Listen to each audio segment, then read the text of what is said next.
Okay, so generally speaking, the investment in crypto assets, cryptocurrency, uh, would be subject to capital gains tax rather than income tax. So you can watch my other video where I explain when it's subject to income tax and NICs.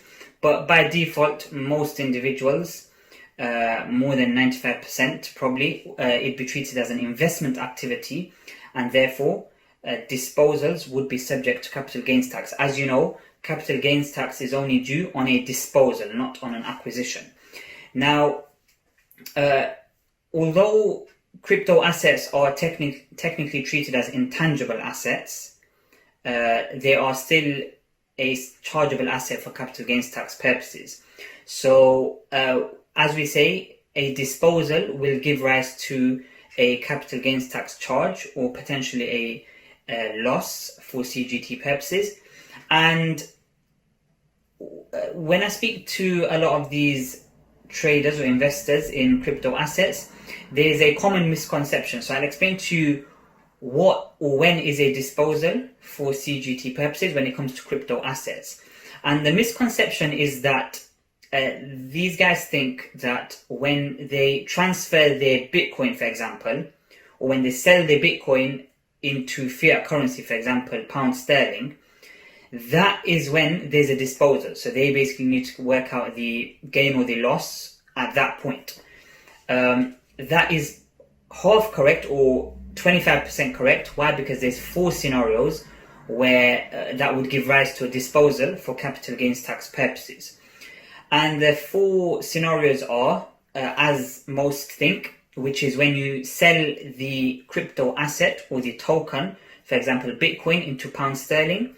At that point, you need to work out a gain or a loss, and that is subject to capital gains tax. The second instance is when you use the crypto assets to purchase goods or services. At that point, there's a disposal for capital gains tax. When you transfer or gift the asset, the crypto assets, to another individual, except or unless it's your spouse or civil partner. And the fourth one, which is commonly misunderstood or just completely missed out probably, is when you simply transfer one token into another. So one cryptocurrency into another. So if you own Bitcoin, you use the Bitcoin to purchase Ethereum.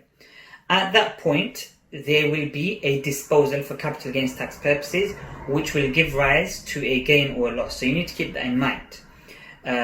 These 4 instances where there will be a disposal, where at these 4 points you need to work out the gain or the loss and then continue from there and then on. The final point that I would make in this video, obviously capital gains tax is the main issue when it comes to individuals and crypto assets, so there are other videos, but we're just talking about a disposal. And a donation of crypto assets to a charity is a disposal, but will be exempt for capital gains tax purposes unless it's a tainted donation. Now that goes in depth and you can go on about tainted donation. Feel free to pose the question if you like, or if it comes across with one of your clients or you've come across it. But yes, a donation to charity of cryptocurrency is exempt for capital gains tax purposes.